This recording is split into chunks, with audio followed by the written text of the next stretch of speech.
Forum des projets urbains Grand Ouest continue et j'ai le plaisir de recevoir Vera Lizarzaburu. Alors vous êtes directrice des programmes nationaux pour Action Cœur de Ville, mais pas que.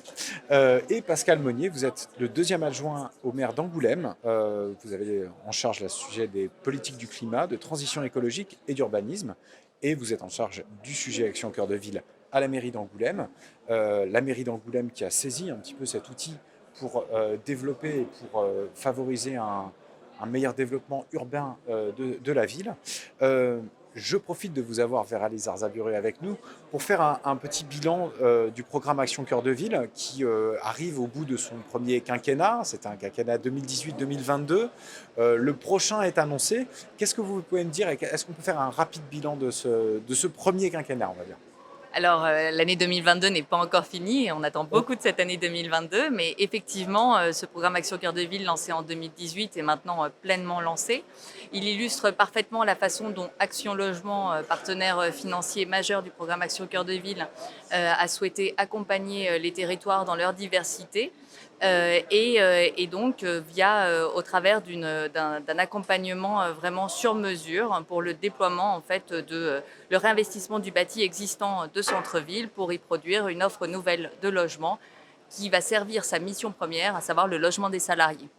On est vraiment sur une intervention qui a mobilisé très largement le réseau d'Action Logement. Ce sont 2500 collaborateurs qui, au plus près des 222 communes éligibles, se sont mobilisés pour accompagner, développer, réfléchir à qu'est-ce qui va faire l'attractivité de ces territoires et comment nous, Action Logement, en charge avec l'ANA, conjointement avec l'ANA dans le cadre du programme, de soutenir le volet habitat, nous pouvions servir au mieux au travers d'une palette d'outils de financement dont on parlera peut-être plus tard, mais donc de servir au mieux le propos, les enjeux, la diversité de ces territoires et donc de trouver de pouvoir faire émerger une dynamique nouvelle permise par le programme. Aujourd'hui, vous le disiez, 2018-2022, on est sur un programme qui est très largement lancé, des modalités qui ont été très largement appropriées par les opérateurs, que ce soit les opérateurs du parc public ou les opérateurs du parc privé, qui se sont bien saisis d'un outil assez atypique dans ces contours que nous avons souhaité mettre en place. Et donc, sur le 1,5 milliard que nous avions prévu de mobiliser dans le cadre du programme, nous sommes à près de 800 millions d'euros déjà mobilisés, avec une très forte accélération, puisque nous avons fini l'année 2021 à 790 millions d'euros et nous sommes aujourd'hui, 2 mois après, à près de 850 millions d'euros. Donc on voit bien que sur cette dernière année, et c'est pour ça que je me permettais de vous reprendre. Donc la dernière année est importante. Voilà, 2022 va être vraiment déterminante pour nous puisqu'on est vraiment sur une mobilisation exponentielle de nos crédits. Et donc on est effectivement sur l'attente vraiment d'une accélération très forte sur cette dernière année de la première phase. Étant entendu que nous nous projetons et nous préparons aussi les 4 années supplémentaires qui ont été annoncées par le gouvernement dans le cadre de la prolongation du programme. D'accord. Alors ce programme, il donne une réponse concrète, en tout cas à la ville d'Angoulême. Pascal Monnier, quels ont été les objectifs de la ville au regard de ce dispositif ? On a d'abord regardé ce dispositif Action Cœur de Ville et on a souhaité l'embrasser pleinement, en quelque sorte, parce que pour nous, c'était le levier de cette ambition de dynamique urbaine que l'on voulait mettre en place. Alors, on avait un certain nombre de financements et d'actions, de dispositifs de droit commun qui existaient. Action Cœur de Ville recompactait un petit peu tout ça. Et puis, on avait quand même... mais quand même, ça donnait sens. Pour le logement, pour des... Alors, ça donnait sens sur une vision qu'on avait, qui est une vision à 360 de la dynamique urbaine, en quelque sorte. Parce que on ne peut pas aller vers la reconquête urbaine et résidentielle sans derrière regarder la question des commerces, sans regarder la question des espaces publics ou plus généralement des services. Plus on se rapproche des centres et plus c'est prégnant, en tout cas. Plus cette question est prégnante. Et des services qu'on donne aux habitants aussi. Par exemple, la question de la santé est essentielle pour nos habitants. Nous, on veut faire revenir des familles, et donc ça veut dire qu'il faut des espaces verts, etc. Donc ça nous permettait de porter ce regard à 360 degrés. Et puis, Cœur de Ville, c'était l'occasion d'enclencher des dispositifs nouveaux. Alors, il y avait la Banque des Territoires qui nous permettait aussi de travailler sur de l'ingénierie.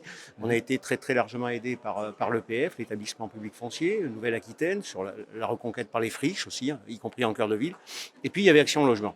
Parce qu'Action Logement, c'était quand même assez central. C'était pour nous nouveau, c'était des dispositifs nouveaux qui permettaient d'accompagner notamment des opérateurs privés qui venaient mal dans nos villes moyennes, de les accompagner pour équilibrer les opérations financières. Parce qu'il y avait du prêt, mais il y a aussi de l'apport en capital, ça a quand même été important, puisqu'on avait pour certains des difficultés de boucler les opérations. Et puis il y avait la subvention, qui fait que finalement, selon la typologie, la difficulté propre du projet, avec une ingénierie financière spécifique, eh bien, on pouvait dénouer toutes les opérations. Et dans un premier temps, c'est ce qu'on a fait, c'est-à-dire des privés sont venus vers nous en disant « mais on n'y arrive pas en réalité ». Mais on leur disait « mais si, maintenant on sait y arriver ». On peut. Hein, on se retourne vers notre partenaire Action Logement et la réalité, c'est qu'on y arrive. Et donc, on a eu plusieurs opérations comme ça qui ont été portées par des privés et qui ont eu un véritable effet de levier. Avant, dans nos villes moyennes, dynamiques maintenant, et avec cette démétropolisation, etc., avant finalement que c'est un peu ce qu'on est en train de vivre, que le privé se satisfasse à lui-même finalement. On est presque dans des situations où maintenant, la dynamique. Voilà, on a lancé la dynamique et puis maintenant, eh bien, tout ça vit sa vie parce que finalement, on est dans un temps tout à fait favorable. Et là, Action Logement nous permet d'aller vers le temps 2 de cette reconquête urbaine, qui est d'accompagner nos bailleurs sociaux, pour aller travailler des opérations compliquées dans des logiques de couture, sur des choses très spécifiques, sur des choses parfois trop petites pour du privé, parce qu'il y a trop de contraintes, etc. Et là, les dispositifs Action Logement nous permettent cela. Donc vraiment, on a eu ces deux temps de cette séquence de reconquête. Et finalement, les habitants sont revenus, les opérateurs sont là. Sur Angoulême, on a eu 700 logements qui ont été réhabilités dans les 5 dernières années. Donc on est vraiment dans cette dynamique et Action Logement y a pris véritablement toute sa part. Il y a une forte demande de logements pour Angoulême. En tout cas, est-ce qu'il y a eu un attrait de cette ville? On parle souvent de la revanche des villes moyennes. Est-ce que ça a été le cas pour Angoulême?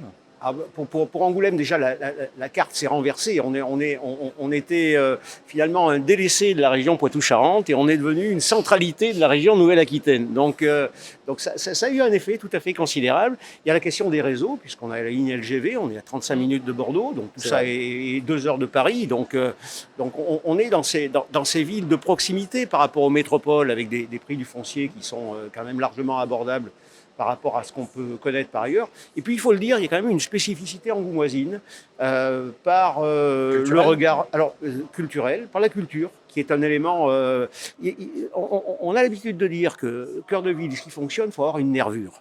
Il faut avoir un élément saillant. Il faut qu'on puisse se différencier. Pour Angoulême, évidemment, on a le festival de la VD, mais qui derrière se traduisait par une sorte de pérennisation des choses avec un pôle image qui était plutôt orienté sur des écoles au début et pour lesquelles on a atteint assez récemment, d'ailleurs en réalité, la taille critique, y compris sur le fait de faire venir des entreprises et leurs sièges sociaux, notamment dans le domaine du cinéma d'animation. Donc on a cette dynamique spécifique de par, quelque part, cette spécificité culturelle et festivalière. D'accord.